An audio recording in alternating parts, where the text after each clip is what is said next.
Hey, what's up guys? Lightning Eagle 14 here, soaring back into your everyday life with another video, and in this video we're going to be doing a guide on King of the Hill for the game War Robots. So King of the Hill, in this video we're going to be going over how to play it, some strategy involved with the game and things to keep in mind, basically tips and tricks that you really need to know in order to play the game. And we're also going to be talking slightly about why King of the Hill is possibly one of the best game modes of the game, if not the best, and why it's actually a really good game mode despite the fact that people strongly dislike it. So without further ado, we're going to drop into a custom game here. Just need to select King of the Hill, and let's go with Dead City. And once we're in, then I can explain the game a little easier without having to worry about other players trying to kill me in the middle of the game. So the thing about King of the Hill that you have to remember is that it's all about beacons. Your damage and weapons do not play into it at all. So at the start of every King of the Hill game, the center beacon will always be active. It will be the first one. And the way this game works is that there's one active beacon on the map, and the team that captures that beacon then controls it, and they control it until it basically depletes, as you can see by the progress bar up there at the top. And then when that's done, the next beacon on the map, somewhere around in there, will become active, and it looks like the next one for this game is right over there. And that you can tell because there's sort of a paler ghost beacon. I'll go over there to so you can see that a little better. Sort of a pale image of a beacon, and that tells you where the next one is going to be. So we'll see. So we can see that once this one fills up, this one will become active, and you basically want to move from beacon to beacon across the map, and just constantly go for the beacons. That's how the game works. Now, a thing to keep in mind with this game is that speed is king. So the faster your robot is, the more of an advantage you are.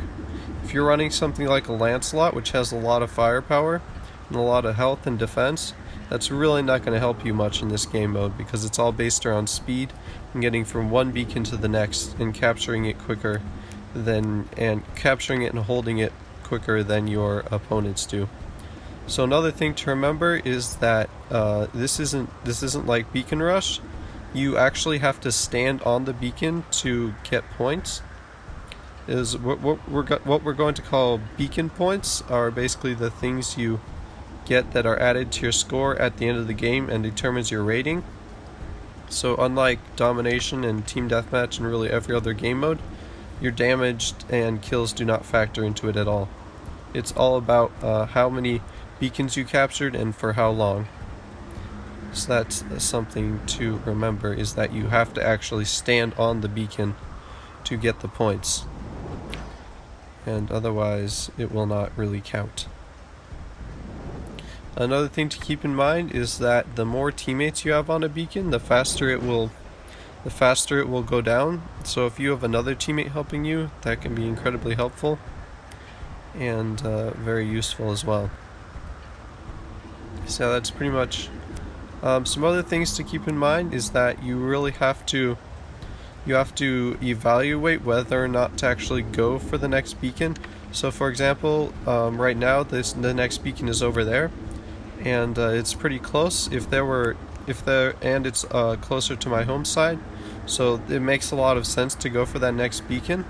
But if it was, say, on the other side of the map, all the way over there at that beacon point, it would not make sense to go for it very much, especially if there were more enemies for it, or say if it was their beacon over on that corner of the map. That would not make sense as well, because you would have to fight your way through a lot of enemies just to get there. And you really have to consider how many enemies are going to be in your way when getting to the beacon, and this is especially important if you only have one or two fast robots in your hangar, like I do. Like if you have a Kamiho and then the rest of your bots are heavy robots like Griffins or Lancelots or whatnot, then it really does not make sense to waste your robot prematurely, because you'll be at a huge disadvantage without the speed of that robot. So you really have to pay attention to where the other enemies are around the map. And so right now you can tell that it's going to be the far beacon over on their side. So going back to what I said about the distance, if I was running a slower robot, like say if I was running the dock that I have normally in my hangar, I probably wouldn't want to go for that beacon, and instead I'd want to wait for them to capture that beacon because it's on their home side, and instead go for the next beacon, which is probably going to be center here. And that moves on to my next point. You can actually very clearly determine which beacon is going to be next after a little bit ways into the game without even looking to where the ghost beacon is what we're calling it. So you can basically just use process of elimination. I knew that we had gone through all the other beacons prior to that one over there on their side, so I knew that the center beacon had to be next. You've basically just got to think which beacons have already been used and which ones are in line or in queue to become the main active beacon on the map. And I think that's going to bring me into my final topic for discussion, which is why Beacon Rush is actually one of the best game modes, if not the best game mode on the server or in the game. And that is due to the fact that your teammates really do not help you at all in this game.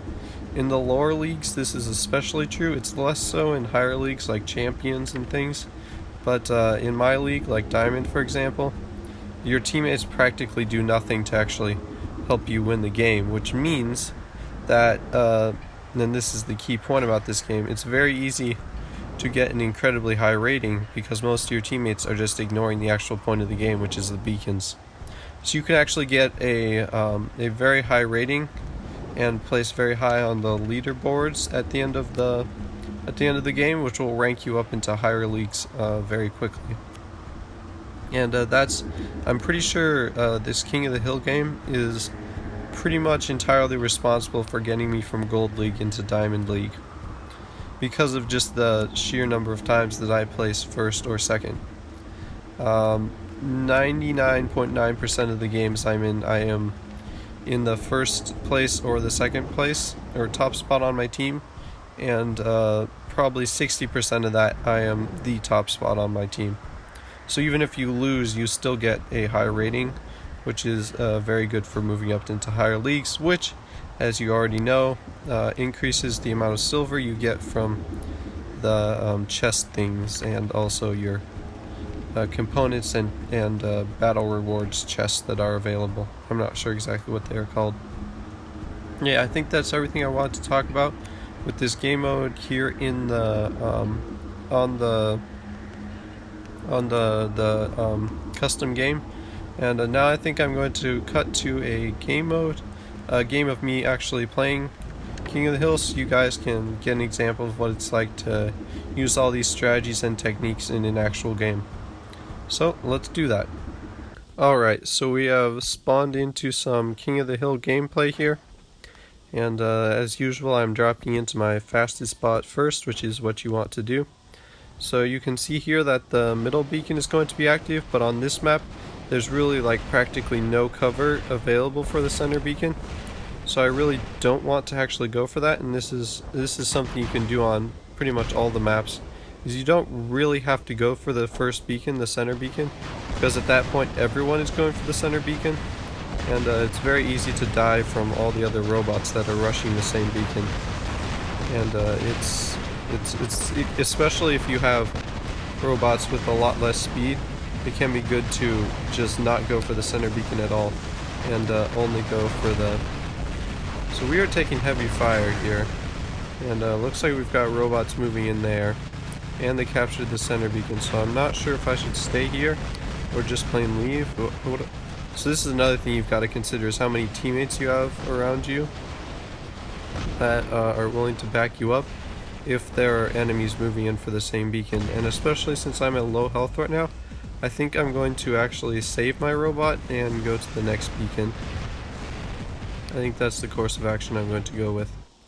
So I'm trying to look around here, and we'll have to wait for this beacon to actually be captured, or this beacon to become active. Well, you know, on second thought, we see, that's the thing about this Kamiho with the speed on this. I can make second decisions like this, and because my teammates were actually here and they had taken out the other enemies that were there, I decided to actually go for this beacon. And so you can see here my teammates are ignoring the beacon, as I mentioned. Case in point. So after this beacon, it's going to be looks like it's going to be the one over there on the other side, which makes sense. It's usually one or oh no, please no. Oh crap. Well, it's usually the side beacons go first, and after that it goes to the home beacons and then back to center, and then it goes from there. So that's usually the general order of how things work.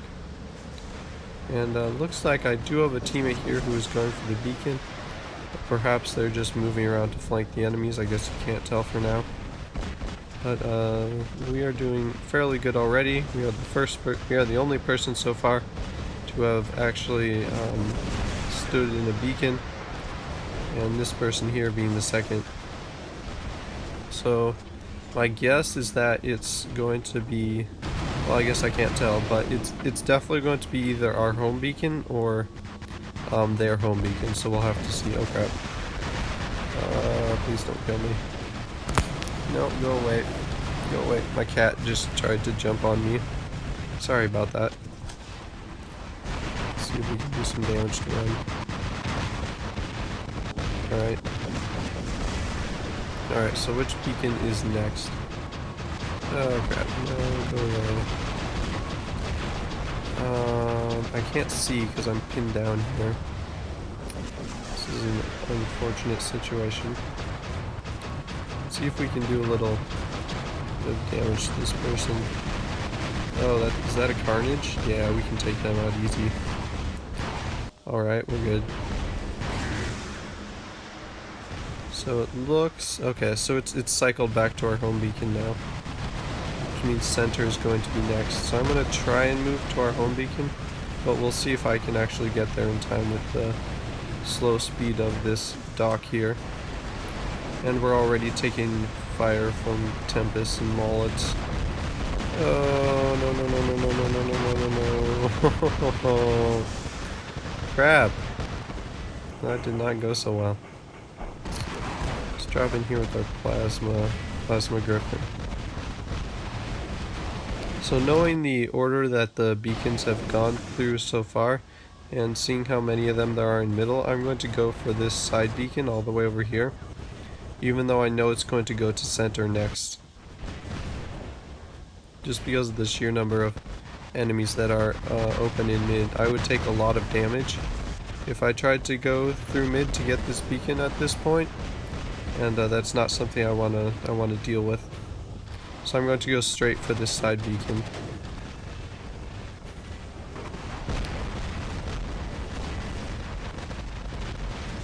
Just gotta wait for them to take that one down.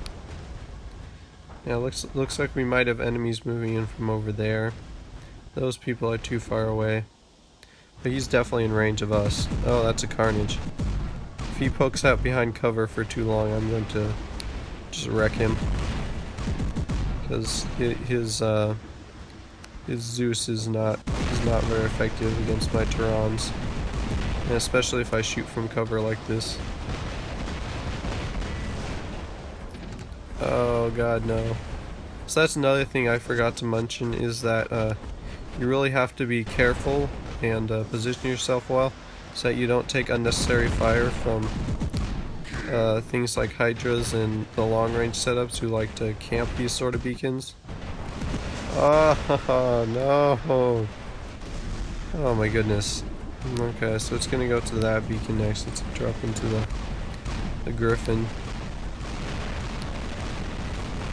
They're gonna capture that beacon most likely before we can do anything, and if I could actually jump without running into things, we'd be doing quite nicely. But it looks like even though they're all like right on the beacon, none of them are capturing it. So that's pretty typical for how these games go anyways. Oh, there they finally go. So what are they running? Ember? What do we have here? Kamiho maybe? We can take this. We can take... Oh no.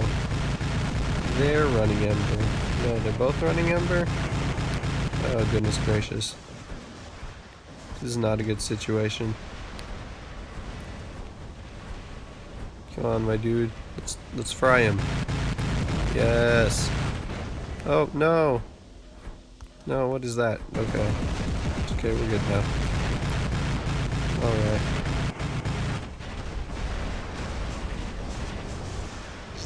So we're gonna, so you can see here how the beacon drains so much quicker with multiple teammates on it. So that's an example of what I was talking about earlier. So next it's there, so we need to move back to our home beacon. So we've got a good lead on them, and I think we're still going to win. Even though we're at less people for now, and they've been making us out pretty hard for the most part. So we just need to move into our home beacon here and capture that, and we should be good to win the game. Oh, did they take our home beacon? Are you serious? Let's see if we can knock down that. Oh, it's already knocked down. Alright. Yep, and that's game. Just like that. We even gonna make it? Nope. Alright. So that was a pretty solid game. We did manage to get the most beacons or most beacon points and almost the most beacons, but yeah, that's gonna do it for this video, guys. Hopefully you enjoyed and thought it was useful. If you did, please comment, like, and subscribe. I really would appreciate it. And that's gonna do it for this video, and I'll see you guys in the next one. Bye bye.